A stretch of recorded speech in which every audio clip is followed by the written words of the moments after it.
Sud Radio, comment va la planète? Bonjour Mardaï Tabouche. Bonjour Jean-Marie. Réalisateur de la série Ça le temps pour la planète, c'est sur France 5. Chaque semaine, vous nous emmenez sur le front du changement climatique. Aujourd'hui, vous êtes d'humeur mélomaniaque. Exactement. Pour une fois, on va se laisser porter par cet hymne à la joie.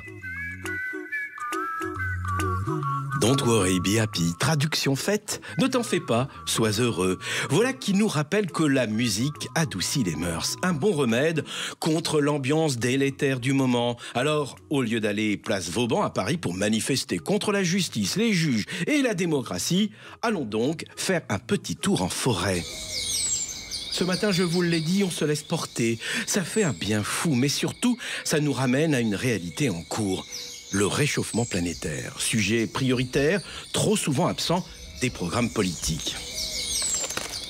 Allez, on s'enfonce doucement dans la forêt. Nous sommes dans un lieu d'exception à Haguenau, en Alsace. On avance, sans essence, mais juste à petits pas.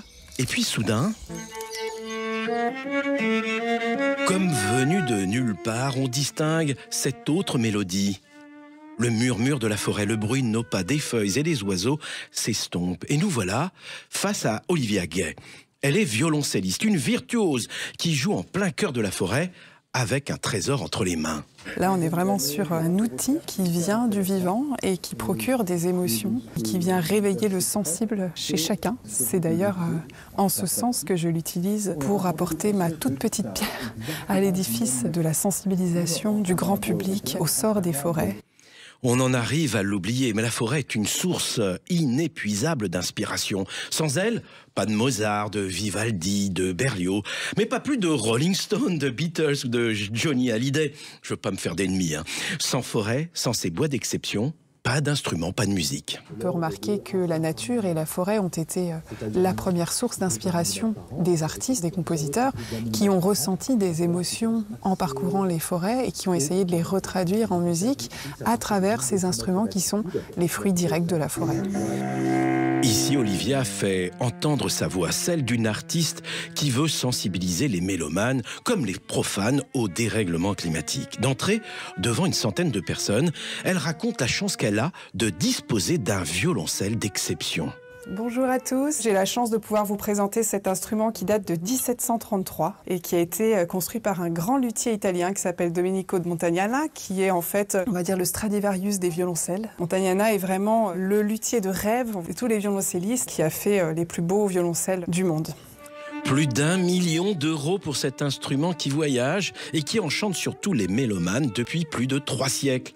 Je dis 1 million parce qu'en fait, Jean-Marie, ce violoncelle n'a pas de prix.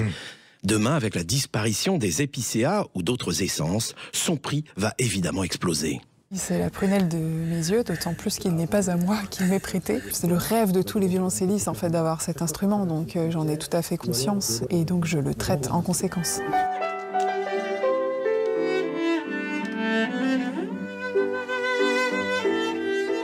C'est une association d'essences de bois, en fait, qui est la même depuis le début de la lutherie, depuis le Moyen-Âge. Et rien n'a changé depuis, parce que c'est juste l'idéal. C'est une espèce de forêt utopique rassemblée dans un instrument. Une forêt utopique, certes, mais nos forêts souffrent en silence. Artiste, citoyenne, Olivia est aujourd'hui l'ambassadrice de l'ONF, l'Office national des forêts, qui gère une grande partie de notre patrimoine forestier. J'utilise cet instrument qui est pour moi l'incarnation de la durabilité et de la noblesse du bois pour sensibiliser aux enjeux, aux menaces qui pèsent sur les forêts actuellement. On parle ici bien sûr du réchauffement planétaire, on l'a dit, de ses effets dévastateurs sur les épicéas par exemple. Ce bois dont on fait des violons, des violoncelles, des altos ou des guitares. Si on tend l'oreille, parfois on les entend hurler. Tendez l'oreille, la forêt brûle et ça arrive de plus en plus souvent.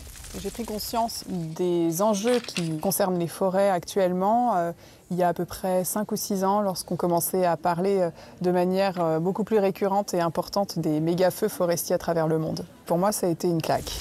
Une claque climatique, on entend de plus en plus souvent cette expression. On se réveille d'un cauchemar qui est aussi et surtout la réalité. Pour les épicéas, l'enfer, ce sont les scolites, ces petits insectes qui dévorent cette espèce. Un arbre meurt en quelques semaines et les scolites se multiplient à mesure que la température augmente. Y aura-t-il encore des épicéas demain ?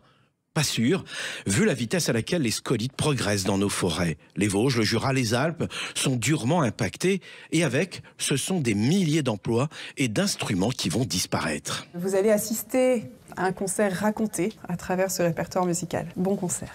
Un vrai bonheur, c'est un extrait que je vous propose tout de suite des 4 saisons, concerto composé par Antonio Vivaldi.